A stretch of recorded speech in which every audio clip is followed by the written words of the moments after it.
Wantoota viidiyoon keenya akka view guddaa yookiin nama hedduu bira akka inni ga'u taasisu keessaan jalqabaa tembileen yookiin wanta suura gubbaarraan mul'atudha. Suura sana bifa salphaadhaan kallattii adda addaatiin hojjechuu dandeenya. Har'a akkamitti akkasiin sana hojjetan isinitti agarsiisa. Kanaaf viidiyoo kanaanii akkamitti tembileenii yookiin viidiyoo gaafa maxxansitan viidiyoo yuutuubitti maxxansuun dursa tembileenii qopheeffattanii yookiin irra viidiyoo keessanii kan keessan akkamitti akkasiin hojjetanii isinitti agarsiisa. Akkasumas dhumarraa appilikeeshinii akka gaariitti tembileenii adda hojjetanii xumurtaniin booda finishingii isaa bifa bareedaa ta'een isiniif hojjetuun isinitti agarsiisa.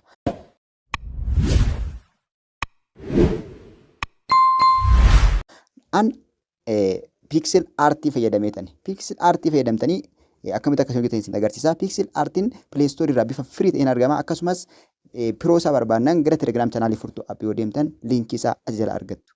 Kallattumaan achi buufattanii Telegram irraa buufattanii ittiin hojjechuu eegaltu jechuudha. Kunoo fakkeenyaaf kana hojjedhe akkatatti tembileenii hojjetamu kan jedhu kana hojjedhe dhumarra garuu appilikeeshinii ittiin isin akka kanatti kwaalitii isaa ol dabalattan inni jalqabaa baay'ee dimsis kan jedhedha. Inni kun kan amma argaa jirtan kun baay'ee dimsis kan jedhe xiqqoo kan gadi bu'edha. Kwaalitiin isaa baay'ee miti. Kanatu hojjetama jalqaba irratti. Gara kanaatti akkamitti akkasiin jijjiirtan aappii tokkotu jira. Aappii sana immoo Telegram chaanaalii furtuu abbiran isinii kaa ajajatanii buufattu. Amma kallattumaan gara pixel art seennee wajjin kireetii goona. Jalqaba irratti akka kanatti gaafa seentan trending background bakka kanatti kilikii gootanii background barbaadan halluu feetan fudhattu. Ani halluu asii halluun barbaade fakkeenyaaf halluu kanaan fudhachuu barbaade halluu kana filadheen gara duubaa deebi'a. Akka gara duubaa deebitaniin fuula kana isinii fida. Jala isaa bakka crop jedhutu jira. Bakka crop kanatti kilikii gootanii crop gootu yookiin immoo murtanii irraa gabaabsitu hanga barbaadan. Kana jechuun gara YouTube'itti fakkeenyaaf tembileenii YouTube'ii waan ta'eef 16:9 kan jedhu kanatti kilikii gootanii 16:9 irra kaawwattu. 16:9 irra kaawwattu jechuudha. 16:9 jechuun YouTube'idhaa fi kanaaf irratti raayitii gootu. Bakka raayitii kanatti kilikii gootanii raayitii gootu. Kanaan booda fuula kana isinii fidira. Asirratti waan hojjetamu barreeffamoota garaagaraa ta'ee, istiikeroota garaagaraa ta'ee, suurota garaagaraa ta'ee waan viidiyoo keenya ibsu asirratti barreeffannaa jechuudha. Jala isaa akkana as harkistanii bakka teekist jedhutti kilikii gootanii teekist yookiin barreeffama barreessitu. Barreeffama gabaabaa namaaf galuu danda'u barreessitu. Ani immoo isin barsiisuuf waan ta'eef waanuma ta'e jedhee barreessa. Fakkeenyaaf akkaataa itti jedheen dhiisa akkaataa tembileenii YouTube tembileenii hojjetan jechuu barbaade waan ta'eef akkaataa itti jedheen dhiisa barreeffamni isaa kanaaf gaggabaabbatu. Yeroo baay'ee afaan Oromiffaatiin barreeffamoonni ni gabaabbatan nu jalaa dheeratu. Hamma danda'ametti itti yaaduudhaan sirriitti itti yaadnee barreeffama isaa gabaabsuu qabna. Qubee isaa keessatti xiqqeessinee jechuudha. Qubee eeggannee seeraan barreessinee hojjenne garuu nu ta'uu dhiisuu danda'a. Fakkeenyaaf akkaataa tembileenii hojjetan jedha waan ta'eef akkaataa kan jedhu kana qofa barreesseen kanaan booda yookiin akkaataa itti jennee itti kan jedhutti dabaleen sanaan booda raayitii irra kilikii godhanna jechuudha. Barreeffama akka barbaadetti barreeffachuu dandeessu garuu an isin agarsiisuuf waan godhuuf akkuma nan gochaa jiru kana na duukaa al 2-3 yoo gootan salphaatti akka barbaaddan tembileenii barbaade professional ta'e hojjechuu dandeessu. Akkaataa itti eddatanii akka kanatti barreeffadheen booda gubbaa isaa raayitiitu jira. Raayitii sanatti kilikii goonee gara aappichaatti deebina. Raayitii irratti kilikii goona. Raayitii irratti akkuma kilikii gootaniin akka kanatti isinii fida. Ol harkifannee iddoo kaa'uu qabnu keenya jala isaa kana wantoota garaagaraatu jira. Jala isaa wantoota garaagaraatu jira. Barreeffamicha bareechuudhaaf kan gargaaran wantoota garaagaraatu jira. Baakgiraawundii jijjiiruu yoo barbaanne ofuma isaatii haayilaayit jedheetti jira jechuudha. Ani baakgiraawundii waan hin barbaanne bakka nan jedhu kanatti kilikii godheen irraa balleessa. Istirookii yoo barbaannes bakka istirookii jedhu kanatti kilikii goonee istirookii isaa yookiin barreeffama duuba isaarraan mul'atu gurraacharra kaawwannee yoo daballee akka barreeffamichi dammaqee nuuf mul'atu taasisa. Istirookiin illee haa ta'u istirookiin ni barbaachisa waan ta'eef. Jala kanaa wantoota garaagaraa sirreeffattu. Kanaan booda barreeffamichi sana quba keenya hin qabne iddoo kaa'uu qabnurraa keenyu. Karaa akka fe'etti amma dandeessaniif barreeffamicha yoo gabaabsatan yoo xiqqeeffattan baay'ee isin fayyada. Iddoo kanatti barreeffamicha iddoo kaa'uu qabnu keenyan booda suurota barbaachisu suurota asirra galchuu barbaanne fidannee irratti ida'annaa jechuudha. Fakkeenyaaf suurota kallattii garaagaraa irraa googilii irraa suura isin barbaachisu argachuu dandeessu. Buufattanii itti fayyadamuu dandeessu. Iddoo kanatti kana gooneen booda amma jala isaatii bakka aad footoo jedhu kanatti kilikii goonetti bakka aad footoo jedhutti kilikii goonee footoo fidannaa. Footoo fidannee footoo itti aadii goona. Footoo galaarii keenya keessaa qabnu yookiin footoo buufannee qabnu jechuudha. Sanaan dursaa bakka sheeppii irratti kilikii goonee sheeppii filannee sheeppii keessaa bakka reektaangilii fakkaatu kana yookiin rog-sadii kan fakkaatu kanatti kilikii goonetti sheeppii isaa xiqqoo jijjiiruu waan barbaadeef edda sheeppii kanatti filattaniin booda jala isaatii jala isaa sheeppii kanatti filattanii booda jala isaatii filiip kan jedhutu jira. Filiip irratti kilikii gootu. Filiipiin as harkistanii gaafa jettan barreeffama flip jedhutu jira. Asirratti kilikii gaafa gootan kallattii garaagaraa isiniif fida. Kan jalqaba lammaffaarra jiru kana yoo filattan akkanatti kallattii isaa isiniif geeddaraa jechuudha. Kanachi garagalee jiru as garagalchaa. Kanaan booda roga kana harkisadheen xumura irraan ga'a. Xiqqoodhuma ishii bifa isaa haa jijjiirratuufini malee hangas miidhagsuu miti jechuudha. Kana caala gaafa baratan sirriitti miidhagfachuu dandeessu. Edda kana gooneen booda jala isaatii halluu barbaanne irra kaawwachuu dandeenya. Halluu barbaanne fakkeenyaaf halluu adiidha waan jiruuf barreeffamni kiyyaas halluu adii waan ta'eef immoo gara diimatti jijjiiruun barbaade. Isa halluu isaa jijjiiruudhaaf jala isaa kalarii kan jedhutu jira. Kalar kan jedhutu jira. Akkuma argitan adii irra jira. Isarra kilikii goonee gara diimatti jijjiirra.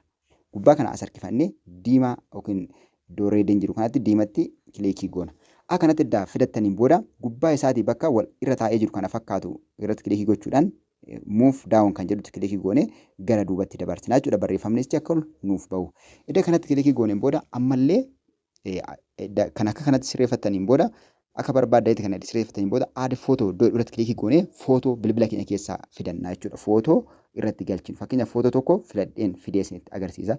Footoo kana fakkeenyaaf select goonee add iddoo kanatti kilikii goonee footicha fidannaa. Footoo sana addaan harkifnee zoomii goona yookiin guddifna jechuudha. Sirriitti idda hanga barbaadne idda guddisneen booda background isaa remove goona. Remove bg kan jedhu jira kana jira. Bakka kanatti kilikii goonee remove bg iddoo remove background yookaan kilikii goonee ammallee background isaa irraa remove goona.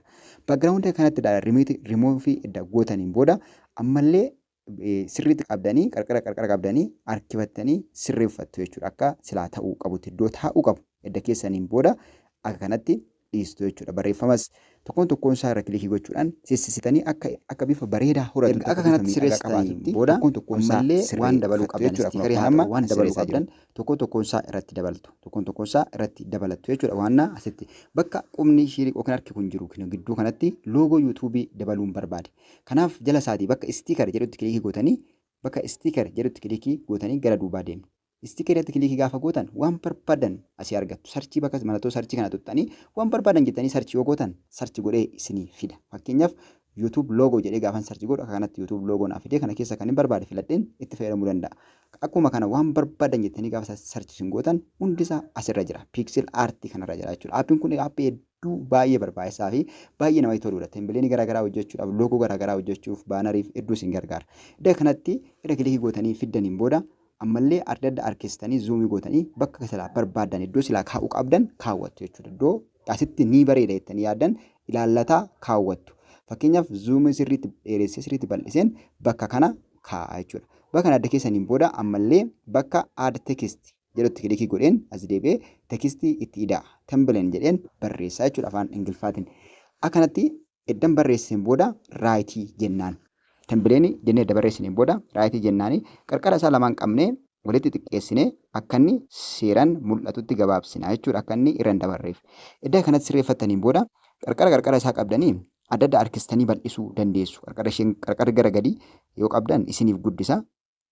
Qarqara gara gadii yoo qabdan isiniif guddisa. Bukkee gara olii kana yoo qabdan immoo rooteetii isiniif godha. Olii gadi isinii naannessa. Kun ni guddisa. Qarqara gara gadii kun ni guddisa. Ni xiqqeessa ni guddisa zuumii godha. Inni kun immoo rooteetii ol jallisee gadi jallisee isiniif ni naannessa. Kan gubbaa kun eegsiin irraa balleessa. Kan gara gadii kun immoo saayisii isaa garaa isaa sirriitti akka inni nuuf bal'atu taasisa. Qarqara isaa kana sadan fayyadamtanii ol qabuu gadi qabuudhaan sisirreessitanii akka silaatu mul'atee bareeduu danda'utti kaawwattu. Sirriitti kaawwattu jechuudha. Akka inni bareeduu danda'utti. Erga akka kanatti keessanii keenyan booda ammallee lafuma duwwaa tuquudhaan dhiisna jechuudha. Dhiisneet ammallee barreeffama biraa itti dabaluu dandeenya. Yoo barbaanne immoo kanarras kilikii gooneeti barreeffama kana halluu isaa jijjiiruu dandeenya. Adiirras jedhu kana gara biraatti jijjiiruu dandeenya. Walitti isaanii mamaxxane kanas immoo sirriitti walirraa bubbutuu dandeenya jechuudha. Kana hundumaa kan goonu as jala isaarra jira jechuudha. Ayikaniiwwan jala isaarra jiran tokkoon isaa fayyadamnee kan akka kana goonu. Yoo barbaanne foontiiwwan garaagaraa irrallee kaa'uu dandeenya jechuudha barreeffama isaa. Ammaaf garuu foontiinuma kana irratti dhiisitan isin tokkoon isaa irra deematii jala isaatii ilaalaa amma barreeffama geeddarraa jechuudha. Kun bakka saayisii jedhu kanatti kilikii gootanii yoo karaktera iddoo kana adda adda harkistan akka inni barreeffamichi adda adda inni hir'atu adda adda walirraa fagaatu taasisaa. Yoo walitti qabne immoo akka walitti deemu taasisa. Kanatti walitti butaa walirraa buta nu gargaara jechuudha. Ispeelingii yookiin qubeewwan nuti barreessine sana walirraa adda adda bubbutee akka inni seeraan nu mul'atu gochuudhaaf hedduu nu gargaara. hedduu kan nu gargaarudha. Kuni jalli isaa kun immoo laayinii adda addaa barreeffama hedduu barreessina yoo taate laayinii walirraa butuuf nu gargaara. Edda kanatti sirreeffanneen booda yoo barbaachisaa ta'e halluu isaa qofaa jijjiiruu dandeenya. Halluu isaa qofa jijjiirree yoo dhiisne waan tokko iyyuu rakkoo hin qabu. Maaliif tembileenii gaafa hojjettan tembileenii namaaf daddafee galu ta'uutu irra jiraata. Maalummaan viidiyoo keessanii daddafee kan namaa galu ta'uutu irra jiraata. Halluu irra bakka halluu kalar jedhu kanatti kilikii goone halluu kan barbaanne irra kaa'uu dandeenya. Gara xumuraa irra geessine halluu barbaanne irra iddoo halluu kana iddoo kalar jedhu kanatti kilikii gochuu danda'uu qabna jechuudha. Giriidentii yoo jenne kan biraa nuuf fida waan ta'eef. Kanaan booda kanatti halluu kana irra edda kaawwanneen booda gara duubaa deebina jechuudha. Halluuwwan garaagaraa hedduutu jira sirriitti filachuu dandeessu isin. Edda yoo barbaanne immoo iddoo kana kilikii goone halluu barbaanne filachuu dandeenya. Wantoota garaagaraatu jira. Edda kana goone booda ammallee jala isaatti barreeffama biraa itti daballa. Barreeffama biraa irratti daballa jechuudha. Irratti idaana barreeffama biraa. Jala isaa kana bakka karsariin jiru kanatti barreeffama biraa itti daballa. Achitti add text iddoo itti kilikii goone ammallee barreeffamatti aadii gochuu dandeenya jechuudha. Barreeffama biraatti aadii gochuu dandeenya. Isa kana saayisiisaa yookiin guddisuu yookiin xiqqeessuu akka barbaanne gochuu dandeenya. Kan jalqaba dhufe kana saayisiisaa guddisuu barbaadan qarqara qabdaniit harkistuu yoo xiqqeessuu barbaadanis ammallee qarqara qabdaniit zuumii gootu. Yoo fakkeenyaaf harki gara duubarraa waan jiruu fi harki fuulduratti haa darbu yoo barbaanne isarra kilikii goonetti gubbaa isaarraa bakka irreesariin jiru sana irraa waan walirratti urabe kanatu jira. Move down kan jedhutu jira. Move up kan jedhutu jira. Iddoo move up jedhu sanatti kilikii yoo goone suurri sun gara fuulduraatti darba. Inni sun immoo duubatti ba'a jechuudha. Kanatti raayitii itti godhanna jechuudha. Danni fuuldura kanatti nu dhufee amma duubarraan jira. Fakkeenyaaf kun fuulduratti darbee jira jechuudha. Baay'ee isin hin rakkisu. Gonkumaa isin hin rakkisu. Galumaatti viidiyoo kana sirriitti ilaaltu taanan. Edda kanatti sirreeffanneen booda ammallee barreeffama biraatti daballa. Afaan Ingiliffaatiin itti dabaluu dandeenya. Isitti agarsiisuuf waan inni hojjedhuuf malee afaan Ingiliffaa fi Oromoffaa waliin makitanii gaggabaabsanii bareechitanii barreessuu qabdu. Garuu barreeffama duwwaa gochuun isin irra hin jiraatu jechuudha. Barreeffama baay'ee irratti barreessuun barbaachisaa miti. Muraasa yoo barreessitan gaadha. Bakka duwwaa kanatti barreessuudhaaf ammallee bakka duwwaa kanatti barreessuuf jala isaa kana gara gadii yookiin jala isaatii iddoo tekstii jedhutti kilikii goonetti tekstii biraa itti daballa. Tekstii biraatti daballa. Waan dabaluu guddisuu waan barbaadan irratti tuttanii sirriitti guddifachuu dandeessu. Saayisiisaa haa ta'u waan barbaade haa ta'u akka barbaadan irratti tuttanii guddifachuu dandeessu. Tekstii irratti kilikii goonee ammallee barreeffannaa jechuudha. Hojjennu yookiin itti hojjennu jennee barreessina yookiin hojjennu jedheen barreessa. Akkaataatti tambuleen YouTube tambuleen hojjennu jedhee barreessee waan jedheef hojjennu ishee jettu kana qofaa ishee barreessan irratti raayitii godha. Kanatti naa dhufee jira. Jala kanatti gad harkifadheen jala kanaan kaawwadha. Ammallee walittiin harkifadhee yookiin zuumii walitti godhadheen xiqqeeffadha jechuudha. Hanga inni irra naa taa'uu qabu. Edda kanatti gooneen booda jala isaa gadi harkisnee akka barbaanne foontii isaa akka barbaadan jijjiiruu dandeessu. Halluu isaa jijjiiruu dandeessu.